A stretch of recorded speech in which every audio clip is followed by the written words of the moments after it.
दुई वर्षर सेलिब्रेशन आमे बहुत बढ़िया काम करूँ। पोस्टर बैनर रे छाई जाइचु, चारिआडे कलर मारिचु, किंतु वृद्धा वृद्धि मानकर जो माने सब अछंती, विकलांग माने जो माने अछंती, जो माने भत्ता को नेइकरी चलंती, से मानकर भत्ता टिके दिया जाउ।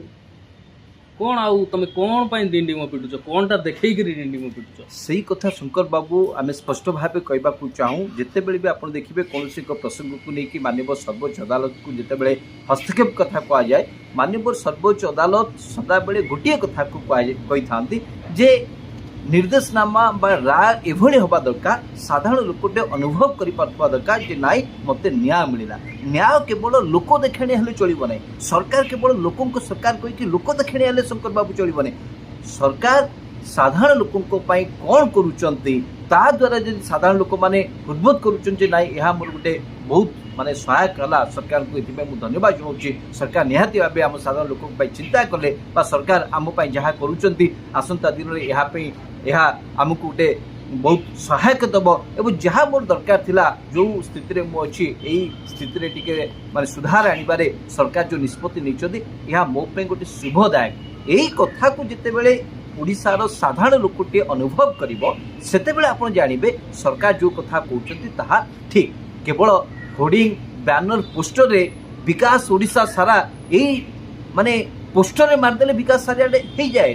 आप देखुं शंकर बाबू आम जून 7 तारिख दिन भत्ता को लेकिन आम सांबादिक सम्मेलन जरिया स्पष्ट भाव राज्य सरकार को ठारू गोटे रिपोर्ट तलब करूँ जे आजिका दिन में केते लोक भत्ता पाई पाना निर्दिष्ट भाव तथ्य राज्य सरकार गोटे श्वेतपत्र जारी करूँ एवं भत्ता न पाइबा जो टेक्निकल एरर कथा कहते या केते शीघ्र माने समाधान हो पार तार मध्य गोटे टाइम फ्रेम को आप जारी करूँ। एक कथा को आम कही 7 तारिख दिन सांबादिक सम्मेलन जरिया आम जिते एक कथा को शंकर बाबू कहलु आप देखिए 12 तारिख दिन मुख्यमंत्री एक कथा को सांबादिक सम्मेलन जरिया स्पष्ट भाव कहले जे जो भत्ता को लेकिन जो साधारण लोकों पाखे जो समस्या अच्छी ताकू लेकिन से माने राज्य सरकार को किसी त्रुटि नुहे, केंद्र सरकार को त्रुटि अच्छी से केंद्र सरकार को दृष्टि आकर्षण करेंगे। आम स्पष्ट भाव कहवाक चाहूँ 7 तारिख दिन आम प्रेस कॉन्फ्रेंस करूँ, सांबादिक सम्मेलन करूँ। 3 दिन तले शंकर बाबू आम गोटे हेल्पलाइन नंबर जारी कलु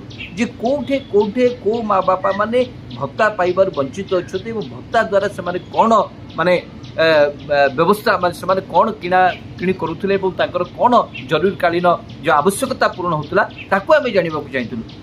शंकर बाबू 9114200111 लास्ट को 3टा 1 यही नंबर 9111420011 ये नंबर जिते शंकर बाबू आम हेल्पलाइन नंबर जरिया आम या जारी कलु सारा ओडिशा आप विश्वास करेंगे पूरा माने विभिन्न प्रांत अत्यधिक गंजाम जिला केउंझर नवरंगपुर पुरी सबु आड़ू माँ बापा माने फोन कर आम भत्ता पाइबू आम भत्तार औषध किणुलु आम औषध खाई पानु 4 मास धरी एभली उत्कट परिस्थिति हम ताले सरकार को कौन आशा करें। केवल होर्डिंग रे विकास हुए घरर जदि प्रत्येक लोकों दरद को जदि आप बुझी न पारे जदि हिताधिकारी को केवल हिताधिकारी आकार आप भोट बैंक आकार देखिकी जदि राजनीति करेंगे ताहले नारा नारा रही ओडिशार किसी हबार।